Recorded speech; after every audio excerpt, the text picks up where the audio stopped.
Ladies and gentlemen, I am the one and only DJ Storms, and I would like to welcome all of you back here to the channel on YouTube.com. As of course, you already know who I am, Mr. Controversy, and the operator of the best damn Twitter handle known to mankind. And I would like to welcome each and every single one of you to the rewind for WWE Worlds Collide, Cruiserweights Collide. Yes, that took place last night on the WWE Network at 9 p.m. Eastern Time, where we had 4 exclusive matches featuring all competitors 205 pounds and under in WWE from 205 Live NXT and NXT UK. This was the second special. The first one was on Sunday. That was at 8. That was NXT versus NXT Alumni. This time we got the Cruiserweights Collide. I was very much looking forward to this. And let me tell you something.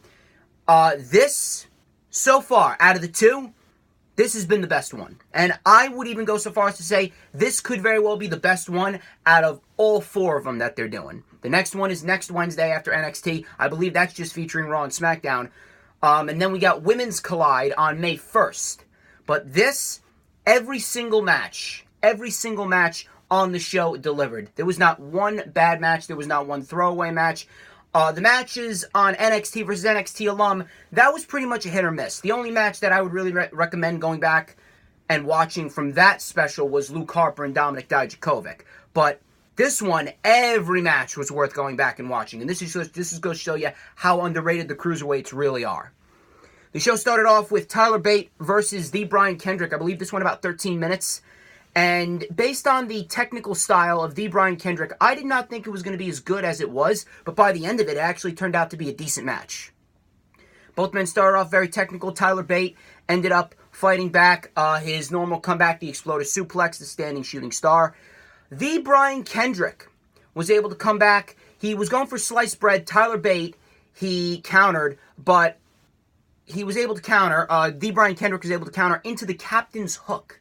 He locked in the Captain's Hook, and he was screaming, "Come on, kid, come on, kid, come on." Now, they actually met, when a teenage Tyler Bate actually met the Brian Kendrick about 10 years ago. So they were playing that off, a little history there.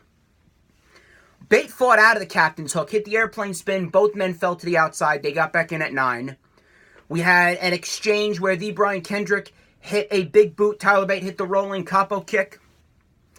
Tyler Bate went for the springboard clothesline that he does between the ropes. Dean Brian Kendrick caught him with a heel kick. And one thing that I liked about the show as a whole, little side note, the crowd was much better. And that's going to show you how well the Cruiserweights can get the crowd hyped up. The Cruiserweights, they are very overlooked. They are very overlooked, so I'm happy that guys like Cedric and guys like Murphy have been drafted to Raw and SmackDown, because if this keeps up with Cruiserweights, 205 Live, NXT and NXT UK, they are going to be much, much, much more popular than they already are. So, the Brian Kendrick caught Tyler Bate with that heel kick that he does, and he was going for the Captain's Hook, but Tyler Bate landed on his feet. Tyler Bate hit the springboard clothesline. Tyler Driver 97. Tyler Bate defeated the Brian Kendrick. I expected this result, but I did not respect all the results for the matches to end the way that they did. And I'm going to talk about that in the end and why I think Triple H did that. Now, again, these shows, these aren't really about building storylines. These aren't really about analyzing and critiquing. These Worlds Collide specials that they do over the Big 4 pay-per-view weekends at Royal Rumble Access, WrestleMania Access, they'll probably do it for SummerSlam Access. This is all about just sitting back, having fun, and watching it as a fan. And if you really wanted some great fucking wrestling, you got some great fucking wrestling on this show. So it was a decent match between Tyler Bate and the Brian Kendrick. I didn't expect it to be as good as it was. They pleasantly surprised me. Tyler Bate walks out with the win. Next, this was probably the match of the night. This match was a 14-minute tag team match between Mark Andrews, Flash Morgan Webster taking on Ariya Daivari and Mike Kanellis. Again, I was not expecting it to be as good as it was. I was much more excited for the triple threat match between Albert Harde Jr., Ligero, and Gran Metalik, and then the main event between Jordan Devlin and Akira Tozawa. But by the end of this tag team match, crowd was chanting, "This is awesome." Crowd was much more energetic. And It turned out to be a great fucking match. Great match. Ariya Daivari and Mike Kanellis were beating up Flash Morgan Webster in the beginning portions of this match. Good tag team fluidity between the two, even though they haven't really teamed together. There was some moments where Ariya Daivari was like, well, you know, a little hesitant at times. Or I believe that was probably on 205 Live. That's my bad. But regardless, these guys were beating down on Flash Morgan Webster. We had Ariya Daivari run into the Rude Boy block, that spinning corkscrew that Webster does out of the corner. He makes the tag to Mark Andrews. Mark Andrews came in with the double crossbody. He was taking on both men, hit the Stomp 182, standing moonsault. Ariya Daivari kicked out. Then we had I love this tag team move by Flash Morgan Webster and Mark Andrews, which is why I can definitely see them as NXT UK tag team champs in the future, probably after Mustache Mountain, in which Flash Morgan Webster flips Mark Andrews into the standing 450. I love that tag team move. Mike Kanellis broke that up. We had a double tope con hero to the outside. Crowds chanting, "This is awesome." Ariya Daivari countered, and Ariya Daivari threw Mark Andrews into Flash Morgan Webster, or threw Flash Morgan Webster into the ropes, knocking Mark Andrews off the apron, makes the tag to Mike Kanellis, threw him into a spine buster. Mike Kanellis has a nice spine buster. I love the impact of it. And Flash Morgan Webster kicks out. Then we had a moment where Mark Andrews was on the outside, and they were looking to put Flash Morgan Webster away. Flash Morgan Webster moved out of the way as Ariya Daivari was holding him back. Mike Kanellis super kicked his own partner. Ariya Daivari was taken out. Mark Andrews was on the apron, and Flash Morgan Webster, he hit that nasty headbutt that he does. Big impact on the headbutt. They make the tag. Makes the tag to Mark Andrews. Mark Andrews hits the Stun Dog Millionaire. Flash Morgan Webster makes the tag. Hits a senton to the back. He wins a great tag team match. This is great tag team wrestling. Even on Access. Even on Access when Triple H is producing this. Even on a random Access show, Triple H can do tag team wrestling better than the main roster. Realize how sad that is? I just wanted to point that out there. But a great tag team match. Flash Morgan Webster and Mark Andrews get the win. Next, we had the triple threat match between Ligero, Albert Harde Jr., and Gran Metalik. This was my first time seeing Albert Harde Jr., and I really gotta say, I am liking Albert Harde Jr. If they want to place him on 205 Live, I wouldn't mind that. Same thing with Ligero and Mark Andrews, Flash Morgan Webster. 205 Live, they need some depth. They've lost a lot of star power, like Ali, Cedric, Murphy, Hideo Itami, Leo Rush. 205 Live's got to get some star power on that show. They want to put Albert Harde Jr. on there. I wouldn't mind. I actually like it because his character is almost like a comedic heel in a way. It's a comedic heel to a certain extent. Like, you know, he's doing the flashy stuff and he was trash talking like, "Are you not entertained? Because I am." His selling's great too. There was a point in time in this match where Albert Harde Jr. had a abdominal stretch on Ligero. He turned, you saw his eyes lit up, and Gran Metalik just super kicked the shit out of him. He sold it so beautifully, I was laughing my ass off. And Gran Metalik, I don't know what happened with Gran Metalik, but Gran Metalik was lighting up Ligero. Ligero's chest looked like it got scratched up by a bear. His right shoulder looked like someone just took a knife and just started slicing it. It looked brutal. I don't know how Ligero finished the match, let alone won it after that. He must have been in so much fucking pain. But Ligero was taken out by Gran Metalik. Gran Metalik took out Albert Harde Jr. with a suicide dive, hit the big splash on Ligero. Ligero kicked out. We then had Ligero take out Gran Metalik with a tope con hero, and Gran Metalik was taken out of this match momentarily. Albert Harde Jr. was in the ring. Gran Metalik went for the springboard tornado DDT. Albert Harde Jr. countered into a beautiful bridging German suplex, and this is where his little comedic heel shtick came into play. Ligero kicked out. He's like, "Are you kidding me?" So, what he's doing and the charisma that he has, combined with his comedic skills, I think he could be a very entertaining character wherever they decide to put him, whether they keep him in NXT or whether they put him on 205 Live. I would put him on 205 Live, bring some more depth. You already got Oney Lorcan there. You got to get some new blood on 205 Live. But by the end of this, Albert Harde Jr. hit the flash kick, that backflip kick on Gran Metalik, but was caught with a super kick by Ligero, and Ligero hit that springboard tornado DDT. Albert Harde Jr. sold it right on the top of his head like RVD and bounced back up, walked around a bit before he fell. So his selling game is on point as well. Albert Harde Jr., perfect addition to the Cruiserweight division if you want to put him on 205 Live. I would absolutely love it. I would absolutely love it. But a great triple threat match. Definitely lived up to expectations. Ligero got the win over Albert Harde Jr. and Gran Metalik. And then we got the main event, which was another great match. Literally, every single match on this show was worth going back and watching. If you want to go back and watch an hour and 10 minutes of great wrestling and be proud to be a wrestling fan, you go watch the Worlds Collide, Cruiserweights Collide. You can't be sleeping on the Cruiserweights, people. Jordan Devlin and Akira Tozawa.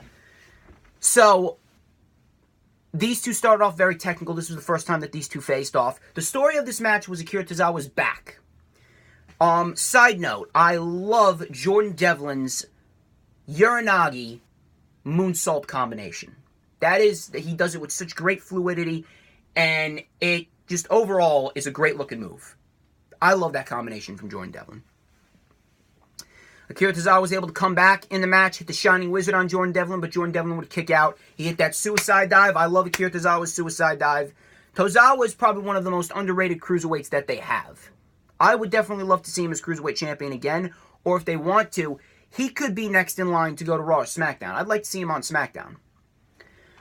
These two went back and forth. We had nice combination offense from Jordan Devlin and Akira Tozawa, where Jordan Devlin, I believe he hit a big boot. Akira Tozawa countered with that tornado kick. Both men were down. Jordan Devlin was then up on the apron with Tozawa. Not up in the apron, up on the top turnbuckle with Tozawa. I think he was going for either a superplex or a Spanish fly. And Tozawa hit that gourd buster from the top. I actually thought Tozawa was going to take this one at that moment because he got up to the top turnbuckle quick. He was going for the senton, but Jordan Devlin got the knees up and then hit that pull back into the suplex, that backdrop driver, connected perfectly. Jordan Devlin defeats Akira Tozawa in a great main event to cap off a great hour and 10 minutes of wrestling. I'm going on a record and saying I don't think that Raw and SmackDown for the men, I don't think that next week's Worlds Collide is going to top this, and I don't think that the Women's Collide is either going to top this. The Cruiserweights, I think by the end of this, out of all four of them, and we're only halfway done, this is going to be the best Worlds Collide special out of all of them. Excellent show. Loved it from top to bottom. Ladies and gentlemen, that wraps up this edition of The Rewind. I would like to thank each and every single one of you who tuned into this video. A couple of things. Do not forget to follow me on Instagram at the DJ Storms. Do not forget to follow me on Twitter at HistoryMakerDJS. Do not forget to give this video a thumbs up. We're trying to get to 10 thumbs up, maybe even 20 thumbs up. I have been really doing good in the thumbs up department. If you're going to give me a thumbs down, well, here you go. Happy New Year. Happy New Year 8 months early. Here's what I want you guys to do. I want you guys to go and comment which match, if you watch the Worlds Collide, Cruiserweights Collide special, which match did you like the best? I also want you to tell me what you liked about the video, what you didn't like about the video. I want you to go, if you haven't already done so, go check out the Worlds Collide Rewind for the NXT versus NXT Alumni. I will post the link in the description. Do not forget to hit that subscribe button if you haven't already done so. We are over 730 subs. We're on the road to 750 to 800 and then to 1K. We're going to see if we can get to 1K by Backlash. Also, hit that notifications bell with a huge diving senton, that Akira Tozawa-esque diving senton. That way you will know whenever I pop up on YouTube, because whenever I pop up on YouTube, it is the best time to be on YouTube. Couple of announcements before I sign off. Tomorrow, Lightning Flash update. I'm reviewing all 5 of the weekly shows. I got a lot of shit to say about the Superstar shakeup. We're going over what happened on 205 Live, NXT, and NXT UK, and what they're building towards. And I got some reports on some superstars leaving or requesting their release, and a superstar staying. And I've been waiting 2 fucking weeks to air my thoughts out and get all the reports together. And trust me, there have been a lot of reports coming out about this Sasha Banks issue over the course of the last 2 weeks. I got all of them from all the right sources. So you're going to hear me speak on this Sasha Banks issue, if you think she's staying or not. And I'm going to bury all the Iconics fans who think the Iconics as tag team champions were a good decision. So be prepared. Be prepared. That's number one. Number two, May 18th at Lodi High School in New Jersey at 7 p.m. Well, from 5 to 7 will be the signings, and from 7 to 11 will be the actual show. Ace Pro Wrestling presents Destined for Greatness. Now, this is not a WrestleMania event, but some people from WrestleMania will be there, like Prince Akhenaten, Darius Carter, Mario Boccara, and the Green Machine Mike Orlando. I'm going to see if I can get my tickets. Tickets are $20 in advance. I think you have to go on aceprowrestling.com to get them, or you have to go to Lodi High School to get them. And if you go to Lodi High School to get them, tickets are $25 at the door, so you can make your decision whether you want to pay an extra $5 at the door for the show. But I'm going to go. I'm going to see if I can get an interview or two, maybe some more exclusive content for the channel. I will get that up for you guys because I know you guys love my wrestling reactions that I want to go to all these wrestling shows. And the day after, on May 19th, is the Wrestling Express meetup. Once again, May 19th, Pub 46, Clifton, New Jersey, starting at 6 p.m. Eastern Time. Wrestling Express presents Money in the Bank. We're watching Money in the Bank at Pub 46 in Clifton, New Jersey. I'm going to be there. Tommy McGrogan's going to be there. Glenn Davidson's going to be there. All the members of Wrestling Express are going to be there. We are going to hang. We're going to talk business. If you're a fan around New Jersey, if you're a fan at all, come by. I'll bring some free wristbands. I will give you a free DJ Storms wristband. You can meet the administration members of Wrestling Express. We could watch Money in the Bank, hang, collaborate, talk business. You could see me cut a promo as well on Tommy McGrogan's Facebook live stream, because we all know how good of a time that we all have on Facebook live stream when we get together for these Wrestling Express meetups. And also, me and Thunder, we are still working on addressing this whole YouTube issue and how he was shafted from having his performance of Thunderstruck on the rundown for WrestleMania. We are going to address it, and we are going to tell you guys what we are going to do as far as the future goes, as far as his future goes, as far as the performances for the rundowns go. We are going to get each and every single issue under control as it relates to YouTube discontinuing the video credits for certain songs. But ladies and gentlemen, I'm DJ Storms. This has been The Rewind, and I will catch you tomorrow for the Lightning Flash update.